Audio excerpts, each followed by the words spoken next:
What's going on, everybody? RK Rottweilers back at you.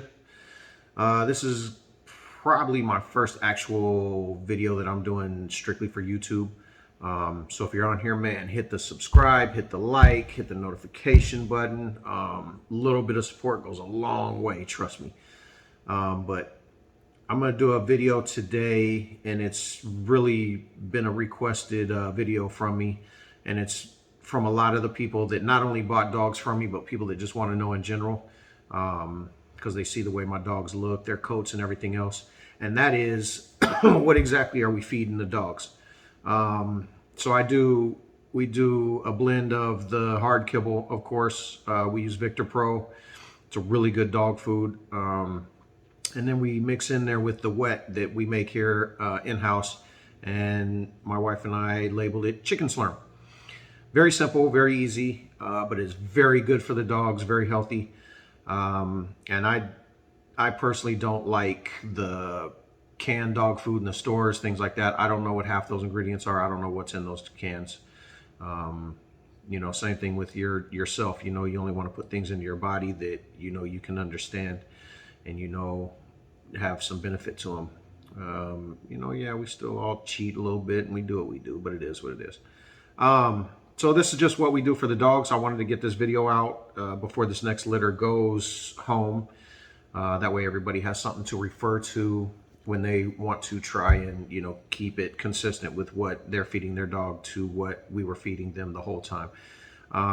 It is a little bit different what we feed the actual puppies when we have the litters. Not giving that one away. That is in-house for RK only. But this is exactly what we feed all the other dogs. We've been doing it for about 6 years now. So, you know, it's a good little recipe. You know, we really like it. Like I said, very simple, very easy to make. You know, take some time out of your day, you know, hook up a couple batches and you know, make sure that you have some good food for your pets. Here we go. So the chicken slurm, of course, got to start off with your chickens. Boom. See me, I'll just go to like Costco, Sam's Club, something like that. I can get this pack right here for about 11 bucks, 2 whole chickens. That's a great price too. With the chickens, I also add in, you know, either like chicken hearts, chicken gizzards, beef livers, chicken livers, stuff like that. Just different stuff that you can find to add in. You know, the minerals and everything in those are really good for them as well. Along with the chicken, the way that we're cooking this, you're able to use the entire chicken, so that's one of the major benefits of this. Today we're going to use, what do I have in here? I have some chicken livers and I believe some chicken hearts. I did a batch yesterday so that I could have a batch that was done and then kind of show you the process and show you the finished product. Yeah, that's what that is. But these things you can actually find in the store pretty cheap because not a lot of people are buying them, number one. They used to come in the chickens. You know, you used to be able to get the chickens with all the little, you know, gizzards and everything in them. But, of course, they found out that there's money to be made there. So they no longer sell the chickens with those anymore. But, like right here, I got the fryer hearts, some fryer gizzards, something like that. And what's the other one I have here? Just some beef sliced livers. So I'll normally add in a couple of these. I don't add in the whole thing like one of these packs. I'll split this between 2 batches. One batch for me is 2 of these chickens. So when I do 2 batches, it's 4 of those. Which turns out to actually be a pretty good amount of food. These are the containers that I put them in. These hold about 8 cups worth. So, you know, I spend maybe 15 bucks and I'll get 3 to 3.5 of these out of that. You know, you can compare that to what you would be spending on, you know, the store-bought dog food, which God knows what's in it. You're also bending over backwards paying a hefty price for it. So, you know, it's really beneficial for them. And like I said, that price is right on point. Just got to be willing to invest a little bit of time. It's all about how far you want to go, right? So let me show you how we do this real quick. Grab a knife, throw these chickens in there. So first things first, you definitely want to get a good crock pot. Invest in something nice. if you get a cheap one, man, I've had a couple cheap ones and they blew on me. That means we had chicken stock everywhere in the entire kitchen. And it goes everywhere, trust me. I mean, all over your cabinets, you know, your floors, everything. And it is a monster to clean up that stuff. So best bet, just invest on a good pressure cooker. That's your main tool. And you're going to use it for quite a while, you know, as long as you're feeding your dog that. So it's a good investment to make. I did learn the hard way. Like I said, I had a couple that weren't all that great, a couple that were a little bit on the cheaper side, and I will never do that again. The one I have now is about a 12 quart. That's about where you want to go with it. Because you can get both chickens in there. So get that chicken in there.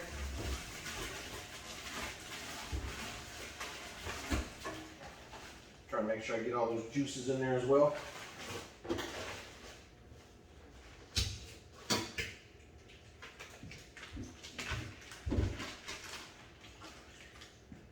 All right.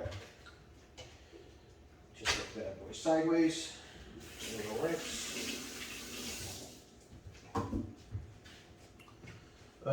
Then I add in, like I said, the good stuff. And this one here is some chicken livers as well as some chicken hearts. It's about half and half because, like I said, I did a batch yesterday. Yes, that's all that good stuff. Get the good stuff, get the good stuff. Get in there, don't be afraid of it. It ain't gonna hurt you, it ain't gonna bite you. So, we get that like that. Make sure you get your water in there. Fill it up to the line that it has in there where it says max, you know, for the max water. Try not to go over that too much. If you do, that's sometimes how these things can blow. Or they just start releasing too much water out of the little spout, the spigot. And you'll know when it heats up and it's ready to go because it'll start going. For those of you that have never used a pressure cooker.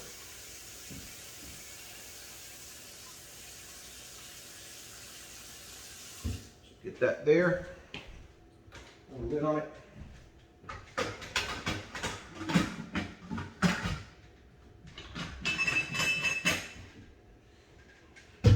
Me personally, I like the ones with this style of lid right here because it stays on a lot better. I had a couple, like I said, that had the side contraption where it kind of held it on from the side, and every one of those I had are the ones that actually blew. So ever since I've had this one, like I said, I did, you know, spend a little bit more on it, but we've never had any problems with it. So good to go. Basically throw it on your oven.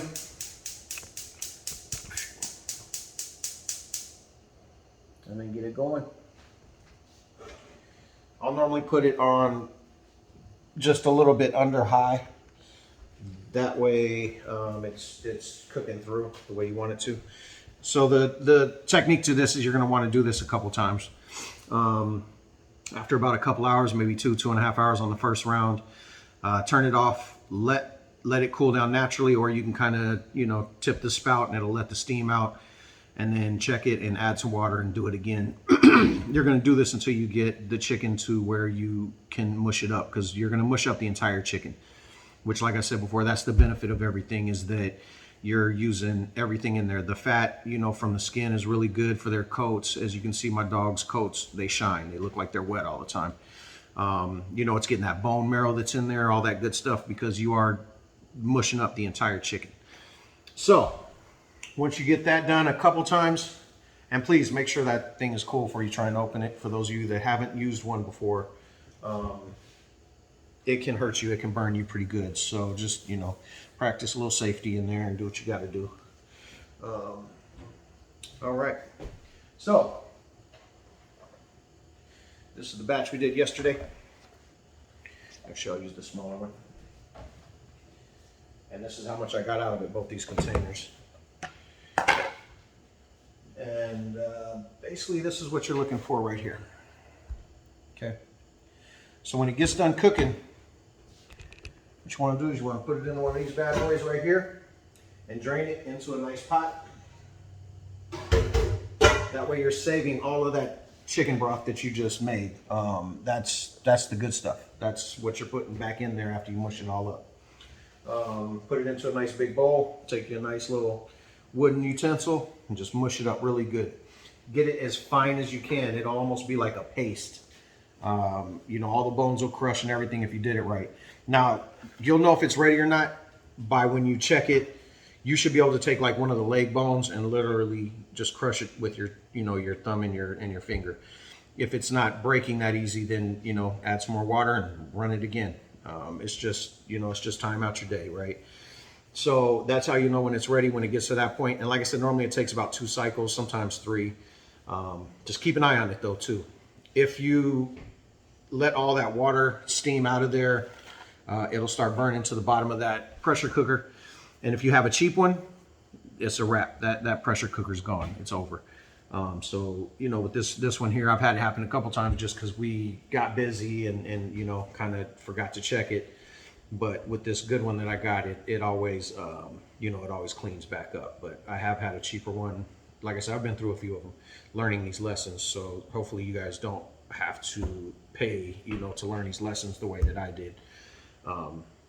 But yeah, it burnt to the bottom and it was a wrap. There was no saving it. So I had to toss one, I think 2 because of that.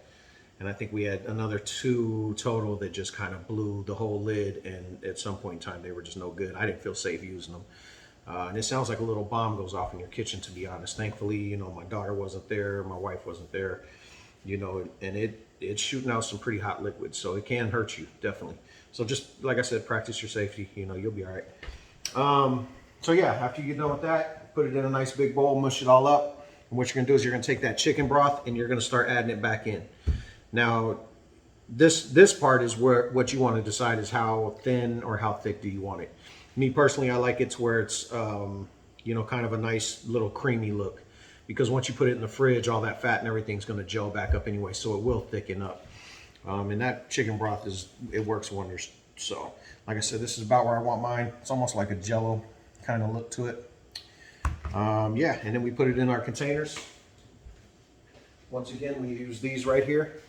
And I'm getting about 3 to 3.5 out of everything that I just showed you right now. So when I do the 2 batches, I'm getting 6, sometimes 7 of these containers, which really don't last me that long with all these dogs, to be honest. But for somebody with just 1 or 2, it will last a while. And we just put them in our freezer as well. So I keep like 2 or 3 of them in the fridge, thawed out, and then I just keep a deep freezer, you know, filled with another 8 or 9 of them.